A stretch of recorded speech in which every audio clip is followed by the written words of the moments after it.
Good morning, fellow Rotarians and distinguished guests. My name is Alex Santos, and I have the honor of serving as president of the Stanford Rotary Club. Today I want to share an inspiring story from a Rotary Club that has embraced the Rotary Action Plan, showing us the power and impact we can have when we come together with a shared vision. This story unfolds in a community much like ours, where a local Rotary Club recognized the pressing need to combat environmental degradation. Driven by the action plan's emphasis on increasing our impact, this club initiated the Green Futures Project. Their ambitious objective was to partner with schools, engaging students in planting over 500 trees, effectively transforming those schoolyards into vibrant green landscapes. The involvement of over 300 students not only beautified the schools, but also instilled a long life appreciation for nature among the youth. The club knew the importance of broadening their influence and leverage social media and local media to broadcast their successes. This strategy didn't just enhance their project visibility, it also galvanized the community and attracted environmentally conscious individuals to their ranks, expanding their membership and reach. Change requires adaptation, and this club was exemplary in their approach.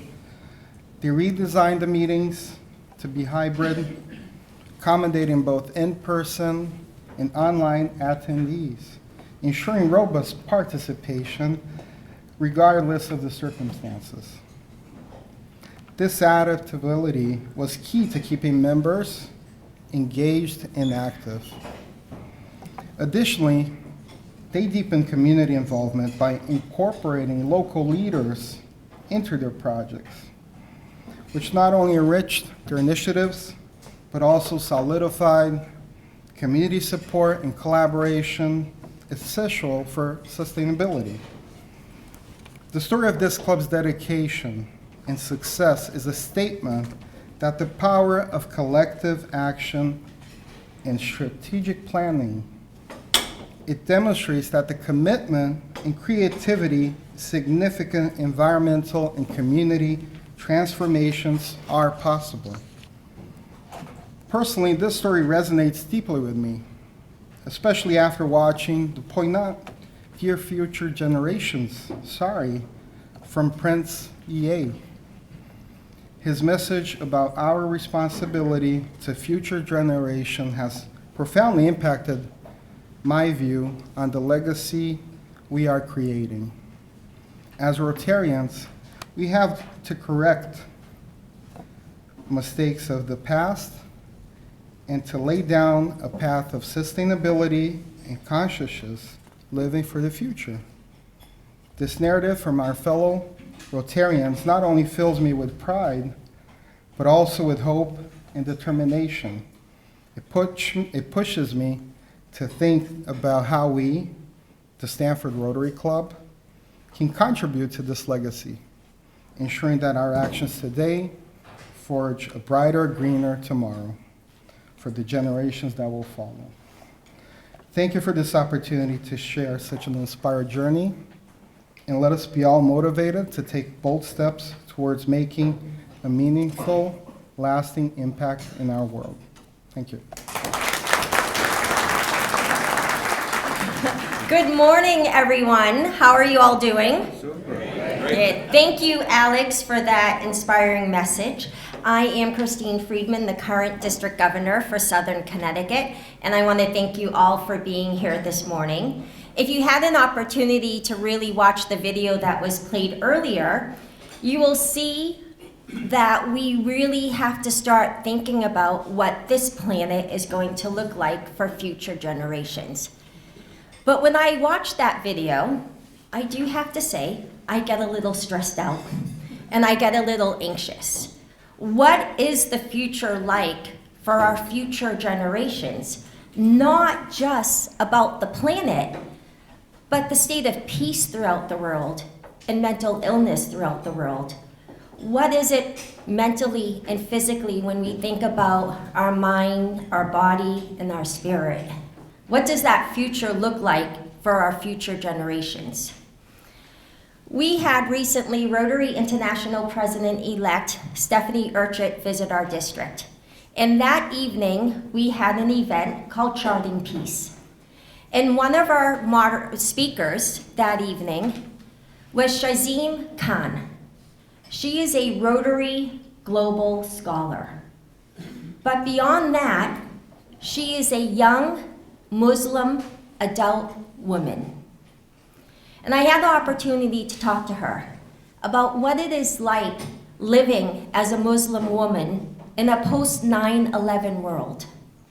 Now keep in mind, she was only one when the 9/11 attacks hit New York City.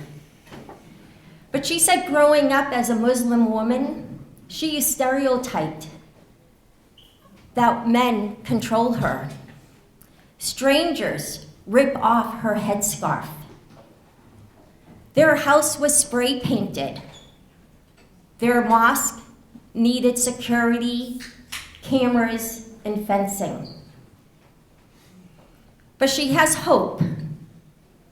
Hope from Rotarians in this world that she is now studying for her Master's of Science at Oxford University to receive her Master's in Global Governance and Diversity and Diplomacy. Because of Rotarians in this world and in this room, you're giving her that opportunity to become a peacemaker. So the future, to me, is now looking brighter because of you making this possibility for Shazim. But 9/11 changed a lot of lives. And today, there are over 110 armed conflicts happening right now. I'd like to share a story about a young man named Joshua. He was 17 at 9/11, and like many other Americans, he was inspired to serve his country. Out in the Middle East, the war on terror. He joined the Marine Corps, and when he came back from that war, he was not the same. His family noticed odd behaviors and decided that he should go seek help. Hello?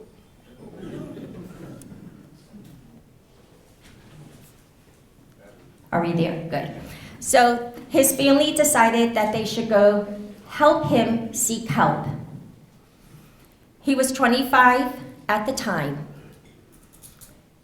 And they put him in an inpatient facility to help work through some of his challenges.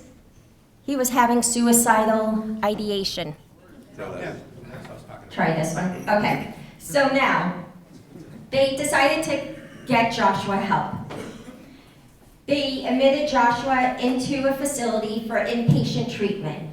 This was a very difficult situation and decision for the family, for Joshua's sister was getting married in 3 days. But they knew he needed help. He was either going to hurt himself or hurt others or both. The night of the rehearsal dinner, family came home. His sister and his 4 other siblings were there at the house. And when they arrived home, Joshua was there as well. He somehow managed to get himself checked out of the facility, and the professionals helping him decided that was okay. Joshua had a gun. He went to shoot his stepdad because he was angry that the family decided from his stepdad to admit him into a facility and miss his sister's wedding. When he went to shoot his stepdad, his brother jumped in front of the bullet. Realizing that he missed his stepdad, he tried again. Joshua's mom started pleading with him to please stop. Joshua said, "I'm so sorry, Mom." And he took his life in front of his mother. 911 was called. Happy to say that his stepdad and his brother survived, but lost a lot of blood. David got the call soon after. Joshua is our nephew. War inflicted this pain on our family that we still live with today. This sign says everything here on this peace pole. Peace will prevail on earth. So young men and women and others don't need to go into war to find peace. Albert Einstein said the best way to have peace in the world is through understanding. And so I hope today, as Rotarians, you believe that as well. And that we work together to find peace through creating hope. I want to end by saying, as sad as this story is, as a Rotarian, we are creating hope in the world for men like Joshua. Shazim wants to be the next Secretary of the UN. We are creating hope through peace with Shazim. We in our district have created a mental health committee. And we're going to be having first aid training at our district conference, led by Crystal Engram. And we also created a mental health committee calendar that's on your table so you yourself can take care of yourselves. And Jen Chaudhry, who is a new member to our district, is working with an organization to provide QPR training, which is question, persuade, and respond. And that we are bringing to the district. So if we had that training, we could have maybe helped Joshua in a small way. So I want to thank you for being here, for creating peace, and for creating hope in the world, because unfortunately, the world needs us. They need Rotarians as people of action, and we are doing good around the world. So thank you for being here.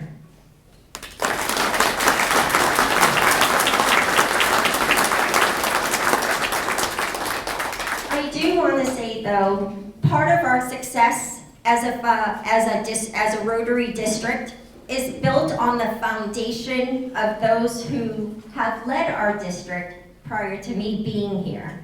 So I'd like to introduce our past district governors who are with us today. If you're able, please stand up. We have Trish Pearson, Rick Bassett, Rick Benson, Ron Webb, Jeff Klaus, Bruce Goldson, Michael Barnett, Ernie Reeves as well. So I want to thank you all for your leadership in the past. Because of you, we have this strong foundation to do good in the world. And we also have with us our assistant governors, so if you are able to stand up as well too. Some names might be repeated, like Michael Barnett, Crystal Ingram, Sam Runovish, Ron Holtz, Michael Perry, Don Wetmore. I need to look at my list. I'm sorry, assistant governors. There's so many of you. I'm getting there. I am getting there. Face ID. Is Donna here? Oh, Donna Ditrio, stand up. Nalima Cashel and Carol Williams.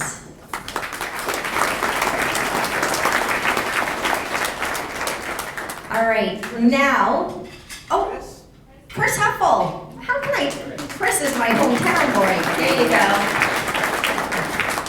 So thank you, Assistant Governors. Did I miss someone else? Crystal, I said Crystal in the very beginning. So now I would like to introduce our District Governor-elect, Robert Friend.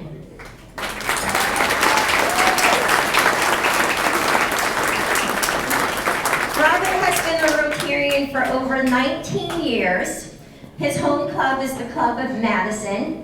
And we are so honored and proud to have Robert as our leader next year with such a great team that he has set up. And our president-elect, you will surely enjoy this journey with Robert as District Governor. So welcome. Thank you, Christine. You're awesome. Absolutely amazing. I also want to not forget our DG track. Stephanie Phillips, where are you? District Governor nominee, who will be following me, and then of course Don Wetmore, who is District Nominee Designate, who becomes official on July 1 in the track, but so thrilled. I got to pull out my glasses. We're running a little bit behind, but we're going to make it all work. I just want to say good morning. How are y'all? What a great day. I know it's a little rainy out there, but I'm glad you all made it. This place is amazing, isn't it? This might be a new stopping point for us as we move forward throughout the year. I'd like to take a moment and thank our district's assembly planning team behind the creation of today's assembly.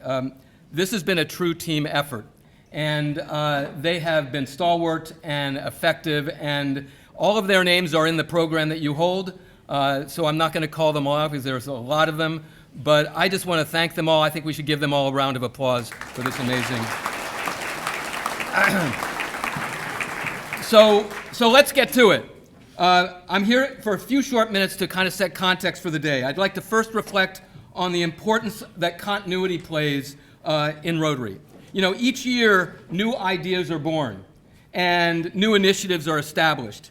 And if you just focus on these ideas in those years, without the sustainability factor that we promote worldwide through our foundation work, our projects must be sustainable year after year.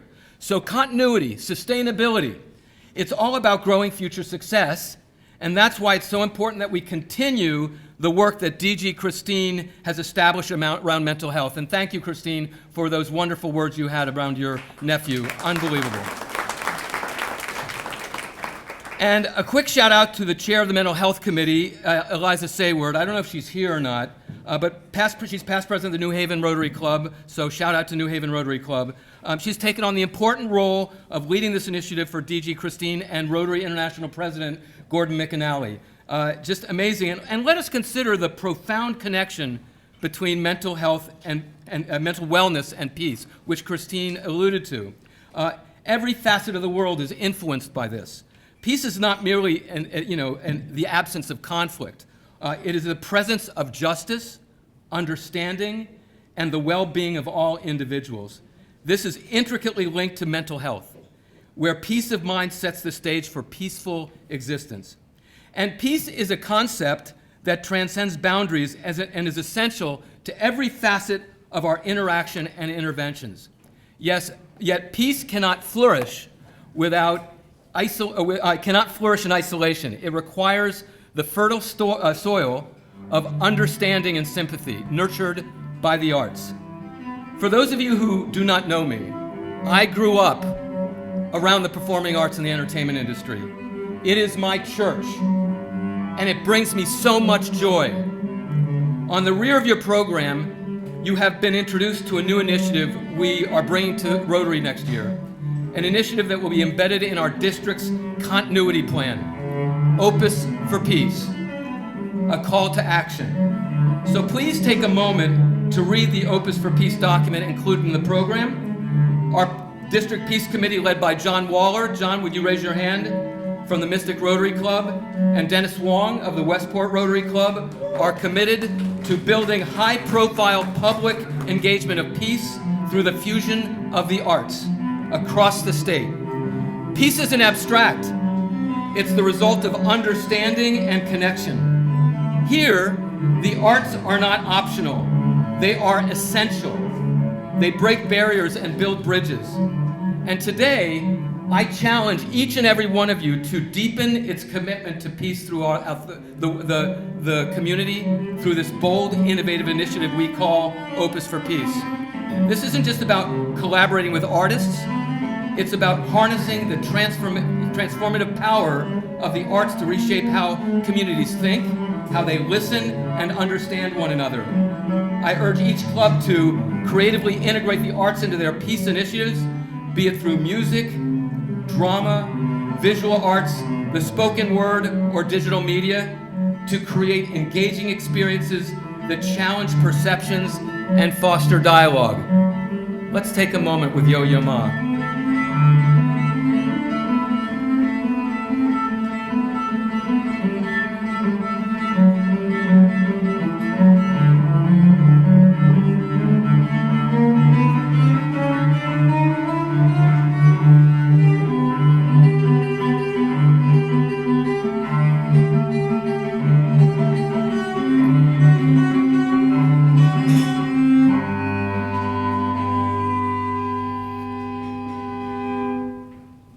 So heartfelt, so heartfelt. You know, I'm so pleased that Alex Santos provided us his Rotary moment this morning. It was a great example of how Rotary Action Plan effectively drives growth and impact in our communities. So this important item is the third of 3 items that I want to focus on for the coming year. The first, creating continuity. That means each club takes a focus on making sure that you have the continuity plan from president to president-elect to president nominee, vice president, whatever your continuity initiative is, that it sits there strong. The second is peace through the fusion of the arts, which you'll hear more and more about, and I hope that you read the document that you received today. The third is the action plan, the Rotary Action Plan, which serves as a compass, guiding us to be more strategic, more connected, more data-driven, and more impactful. It calls on us to increase our impact by not only responding to the immediate needs, but also by anticipating future challenges. It urges us to expand our reach by not only inviting new members, but by creating new platforms for engagement and influence. It challenges us to enhance participant engagement, turning passive involvement into active participation. And it inspires us to adapt by being flexible and innovative in the face of change. Each of these strategic priorities don't just guide our actions, they redefine our potential. By aligning our local projects with the global imperatives, every club has the power to transform their community into meaningful, measurable, impactful scenarios. So today I'm asking you to each commit to this plan, look at your club's strengths and resources. How can you drive change? How can you make your projects not just operational, but transformational? Our work is more than service. It's about making a lasting impact where it matters most. And as we move forward, let's embrace the power we have as Rotarians. Let's transform our intentions into actions. Let's not just meet our expectations, let's exceed them. It's in our hands to create a future that reflects our values and vision. And I want to thank you all for your dedication and your courage to lead this change, because together we can and we will make a significant impact.